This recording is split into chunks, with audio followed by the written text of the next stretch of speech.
Welcome to the Widowed Mom Podcast, episode 233, Unapologetic Tears. Welcome to the Widowed Mom Podcast, the only podcast that offers a proven process to help you work through your grief, to grow, evolve, and create a future you can truly look forward to. Here's your host, Master Certified Life Coach, grief expert, widow, and mom, Krista St-Germain. Hey there, welcome to another episode of the podcast. I just got back from a cruise. I think I mentioned that I was going on the cruise before I left. Never been on a cruise before. And listen, I got to pet a sloth and hold it. Actually got to hold a sloth. The coolest thing ever. I highly recommend. If you have not gotten a chance to hold a sloth and you can find a chance to hold a sloth, you should do it. I did not realize how much joy that holding a sloth was going to bring me. And I'm telling you, so much joy. Also, I don't know if every sloth is the same. Maybe they're different. But the sloth that I held, whose name was Patricia, by the way, at the sloth, it was an animal sanctuary, not just a sloth sanctuary, but Patricia was remarkably lightweight. I expected that when they put her in my hands, she would be heavy. She was not heavy at all. She was very light. They kind of have you cross your hands in front of you and hold them down by your belly. And then they put the sloth, like the sloth's butt in your hands, and then wrap its arms around your shoulders. And it's kind of funny. It sounds kind of gross, but I mean, I think a lot of people have been holding it. It's kind of sweaty. A sweaty little sloth. And so cute, so slow and adorable. They said, don't rock, don't, pat it, don't like swing around or anything, just hold very still. And it was awesome. So anyway, highlight of the cruise, holding Patricia the sloth. We also got to have capuchin monkeys jump on our head, and we got to feed iguanas. It was a carnival cruise. And the first port was Roatan Island off of Honduras, or I guess part of Honduras. And then Belize, where we got to go cave tubing. And then Cozumel, and we got to sit on a private beach. And they brought us food and drinks, and we just enjoyed the weather. So lovely experience, but highly, highly recommend sloth holding, which actually, by the way, made me a little teary-eyed. Fits well into this episode. Okay, enough about sloths. I want to talk about something that I don't think we've really talked much about before, but it's really important. And the reason I want to talk about it is because it keeps coming up in coaching sessions. And it came up for me not too long ago. Well, very recently, actually. It was last week as I'm recording this. So, tears. We're apologizing for them. And I really want us to stop. We're making them mean things that I don't think we have to make them mean. We're using them against ourselves in ways that I don't think help our grief. And that's why I want to talk about it, right? I think tears are as natural as breathing. And I don't see any of us judging ourselves for breathing. But if I could quantify for you, I wish I had a number, the amount of times I have had someone in Mom Goes On or on a free call, or like any number of conversations in Facebook, just people approach me, and what they want help with is that they are worried that they will cry. They don't want to cry. A death anniversary is coming, an event is coming. They really want to keep it together. They are afraid that they will fall apart and cry, and they really, really don't want to do that, especially in public. And on one hand, I get it, because I also have had that worry. And also, it's worth talking about, because while it is a very common worry, I think we can change that. So I want to talk about why we actually cry, the benefits of crying, why we are so worried about crying, like what we make it mean, what we worry other people will make it mean, all of these things that keep us wanting to avoid and apologize for our tears, so that we can perhaps change that. And then at the end of the episode, I want to tell you kind of what happened to me within the group, and how I cried on a call, and then how my brain judged me for that. And ultimately what I've decided I want to believe about that. So I did a little Googling. I am not an expert on, I have cried a lot. I have helped a lot of women who are crying, but I am not an expert on the body and crying. So I did a little research, and what I learned is there's basically 3 types of tears, according to the Googlies, the scientists on the Googlies, which I think the article I ended up liking the most was one from Harvard Health. But essentially what I learned is that crying there's 3 types of tears. So there's reflex tears, continuous tears, and emotional tears. And the first 2 types of tears, reflex tears and continuous tears, basically those are the kinds of tears that help us keep stuff out of our eyes. So if we have debris, if we have smoke, if we have, junk that needs to be cleared, like an eyelash, the reflex tears, continuous tears help us do that. If we didn't have those kinds of tears, our eyes might be dry, right? So those kinds of tears lubricate our eyes and help keep our eyes healthy. Those are not typically the types of tears that I find we are judging ourselves for, right? We tend to judge ourselves from the 3rd type of tears, which is the emotional type, emotional tears. And emotional tears actually flush stress hormones out of our body. Did you know this? They flush toxins out of our system. There's actually health benefits to emotional tears. And you know how after you feel good, after you cried, finally, when you eventually let it out and you get it out of your system and you cry, you feel better? Well, we feel better because of the hormones that are released when we cry. So those feel-good hormones, right? Oxytocin, endorphins, it literally makes us feel better. It is a release for us when we cry. And when we don't cry, which I keep hearing different people talk about this in different ways, and the common thread is that when we don't cry and we want to, right, when we're suppressing it, it actually can lead to health problems. It can lead to problems in our immune system, right? It can lead to mental wellness problems, more stress, more anxiety, disconnection from other humans, heart problems, like long-term health complications. And it would sound like disconnection from other humans might not be that big of a deal, but let's be honest about it.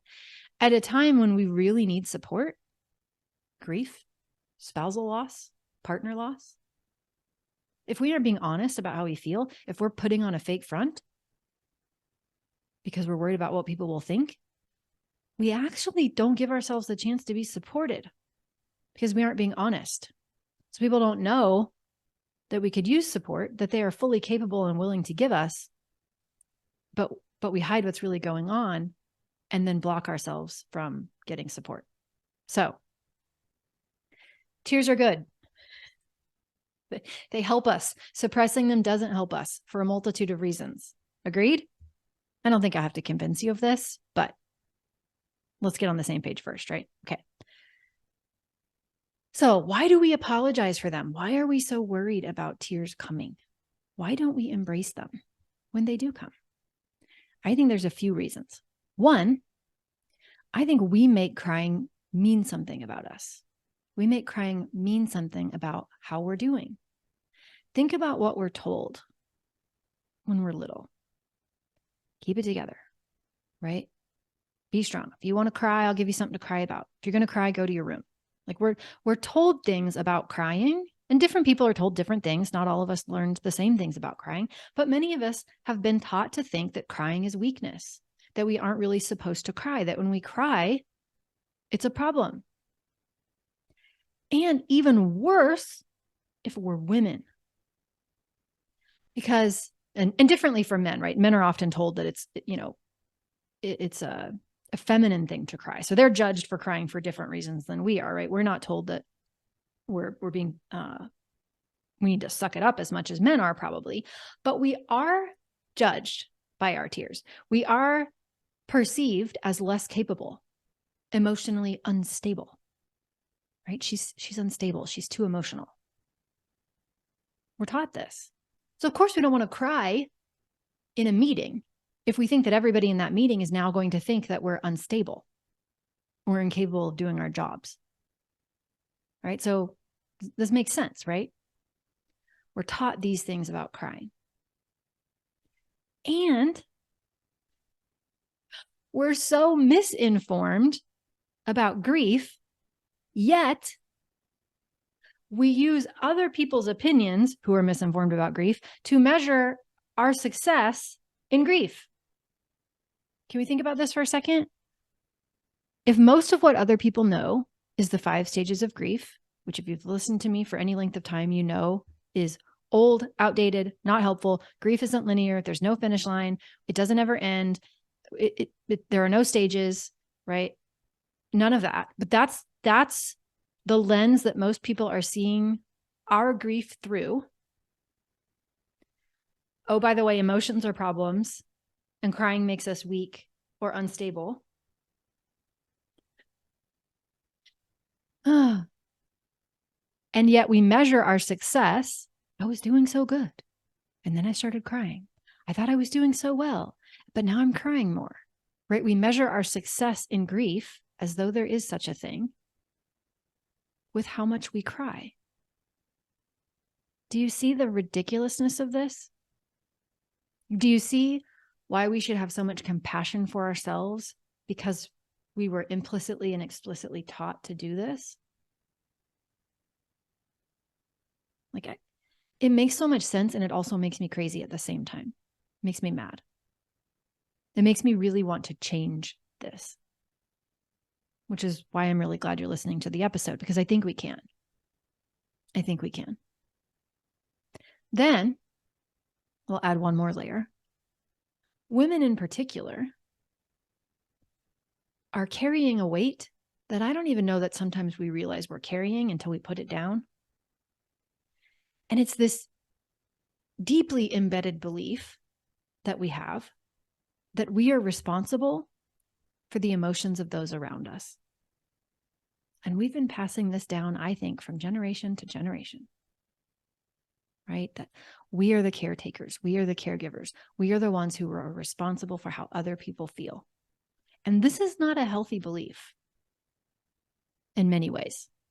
This is a belief that keeps us being dishonest about how we feel. This is a belief that keeps us unwilling to express the truth of how we feel.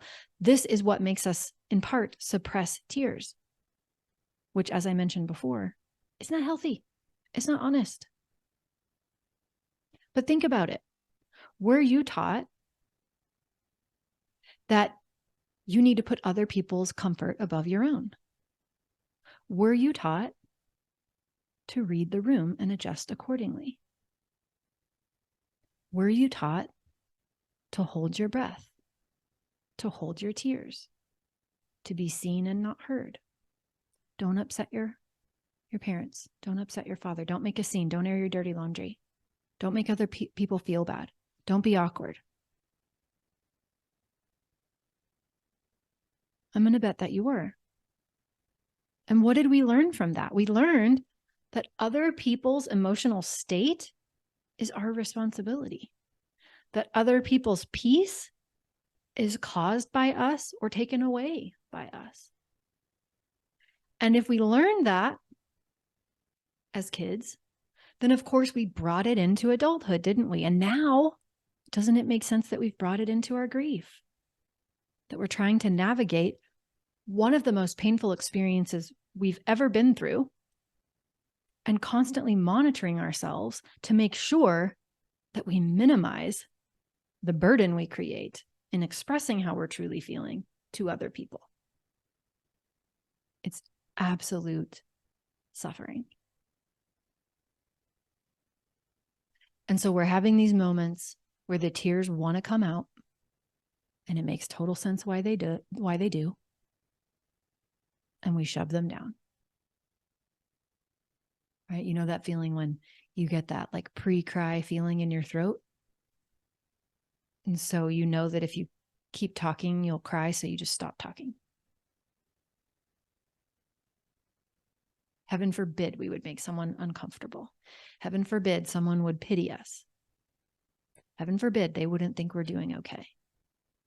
That they might have an opinion about how we're doing with our grief that might make them feel disappointed. So what I'm really hoping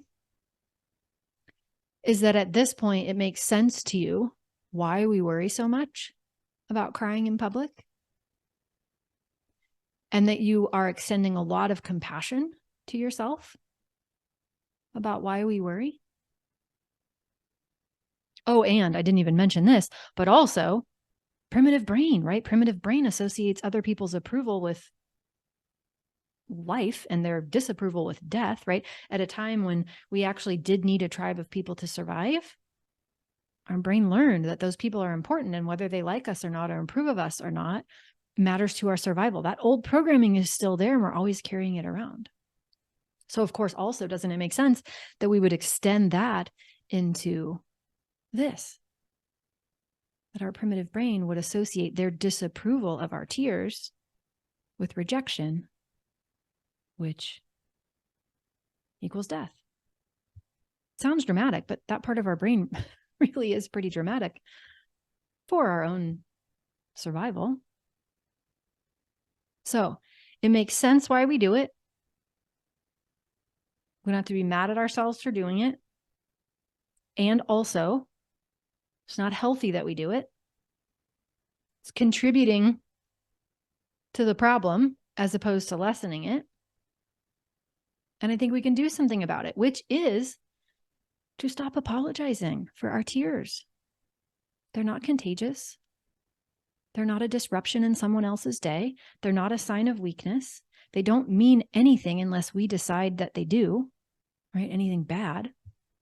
They're not a problem for us to solve. They're not a problem for other people to solve. They're just an outward display of our inward experience. It's just emotions coming out the eyes. And it doesn't make us responsible for other people's feelings. Holding back our tears does not preserve anyone else's well-being. It just neglects ours.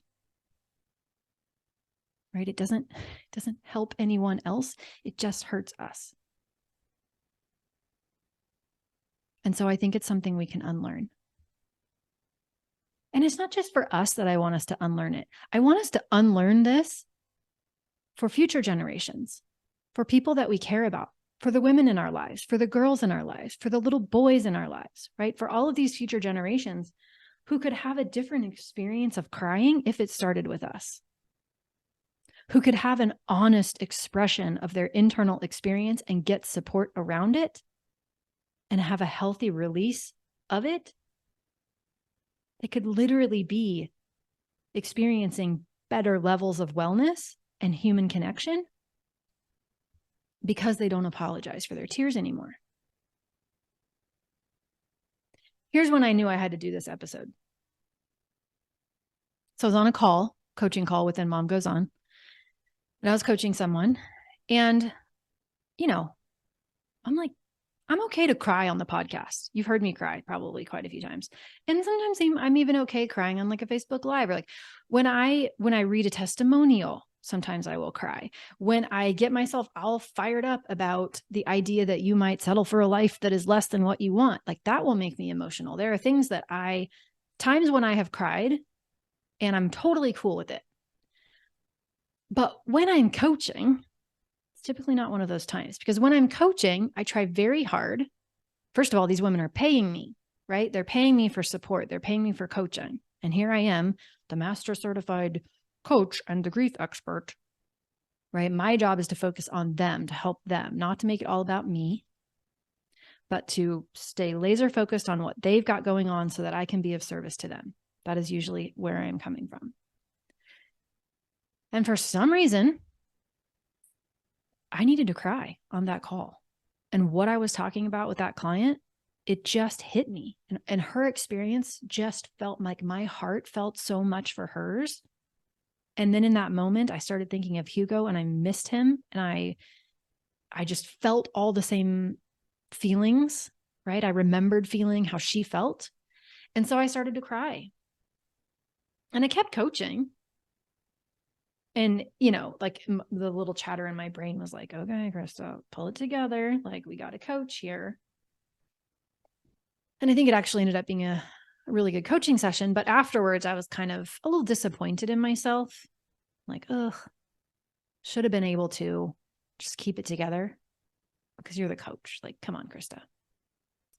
I didn't spend a whole lot of time thinking about it, but those were the thoughts that I had. And then later, Suzanne, who's a member of my team, if you've ever considered enrolling in Mom Goes On, you have probably texted with Suzanne. She's a Mom Goes On member, graduate, widow, and friend. And she'll tell it to me straight, right? And she was telling me about what she witnessed on that call. She brought it up, and she was on the call and she was watching the faces of everyone on the call. And she wanted me to know that she thought it was a really important moment. But she knows me well enough to know that she knew I probably was bothered by it. Like, I was not thrilled about it. And so she wanted me to know that from her perspective, that I had given the group a gift to cry in front of them and to be honest. And she wanted me to know what she saw in their faces, the openness and the connection and the love and the support. And she just wanted me to feel good about it because she felt like it was a good thing for the group. And in retrospect, I think she's right. Because it's true, right? I am a coach, for sure. And I'm a good one. But I'm not an emotionless robot. It doesn't matter how many years I have coached. It doesn't matter how many people I have coached. It doesn't matter how many certifications I have. It doesn't matter how many grief books I've read. Like, it doesn't matter. I'm still a human first and foremost. And yes, Hugo died in 2016. And guess what? I didn't get over it. Nobody does. Nobody gets over it. That's not the point. We don't finish grief. It's not something, we don't stop being sad. We don't stop being human. We don't turn into some sort of emotionless robot.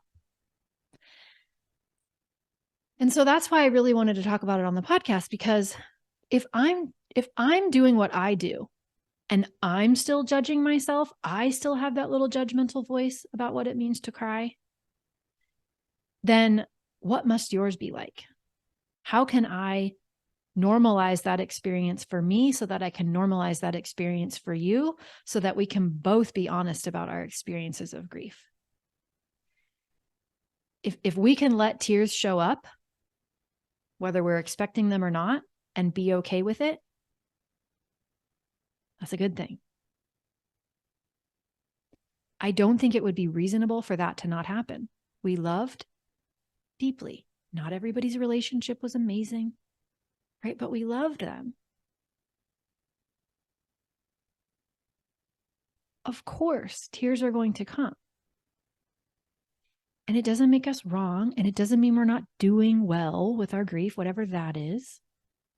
It just means we're human. It just means this is what's true for us in that moment. It's not right. It's not wrong. It just is. So if water comes out of the orifices in your face, what if we just stopped apologizing for it? What if we stopped making it mean that we were weak? What if we decided to make it mean we were strong? What if we decided to make it mean we're so proud of ourselves for being authentic? What if we stopped taking responsibility for how other people feel?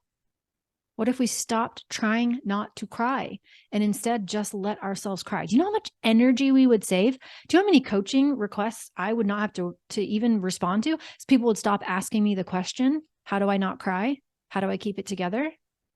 If we were just willing to let the tears come out, if we saw it as a testament to our humanity,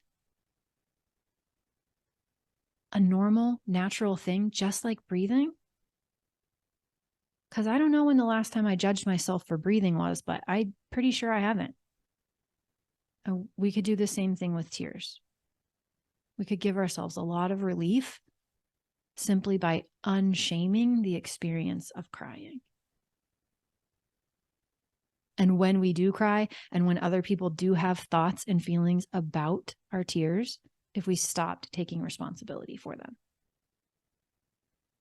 I did an episode of the podcast called This Is the Part Where. And I wonder what it would be like if the next time you cried, you used that for yourself and you said something like, oh, this is the part, right? This is the part where I'm worried that people who don't understand my grief will judge me. This is the part where I can practice being kind to myself, even if my inner critic is telling me I shouldn't be crying or I'm weak. This is the part where I can practice kindness. This is the part where my primitive brain is just afraid that other people are going to think something's wrong with me and reject me. But I can support myself through this. This is my chance to be part of changing the culture about crying. And the only thing I have to do is be honest. The only thing I have to do is relax. The only thing I have to do is just let the tears come out. They want to come out. What if I just let them? And I stopped apologizing for it. I think that's available to all of us. Oh, and also, I know sometimes we're worried about people thinking that we're depressed. That's probably a whole podcast episode by itself. But depression and grief are different. They're very different. You can be grieving and not depressed. You can be depressed and not grieving. If that's you, if that resonates with you, I want you to ask yourself, not because you're wrong or because you should feel bad about it, but I want you to honestly ask yourself, why are you so worried that other people will think you're depressed? What would be so bad if someone thought you were depressed? What does your brain make that mean? So that you can figure out how to support yourself. Okay. Here's what I want to leave you with in closing. This thought. Your tears are yours. You owe no apologies for them. They are an expression of your heart, a testament to your capacity to love, to grieve, and ultimately to continue living. I want you to remember that. And next time you cry, I want you to practice being unapologetic about it because you have nothing to apologize for. Okay. That's what I have for you this week. I love you. You've got this. Take care, and I'll see you next week. If you like what you've been hearing on this podcast and want to create a future you can truly get excited about even after the loss of your spouse, I invite you to join my Mom Goes On coaching program. It's small group coaching just for widowed moms like you, where I'll help you figure out what's holding you back and give you the tools and support you need so you can move forward with confidence. Please don't settle for a new normal that's less than what you deserve. Go to coachingwithkrista.com and click Work With Me for details and next steps. I can't wait to meet you.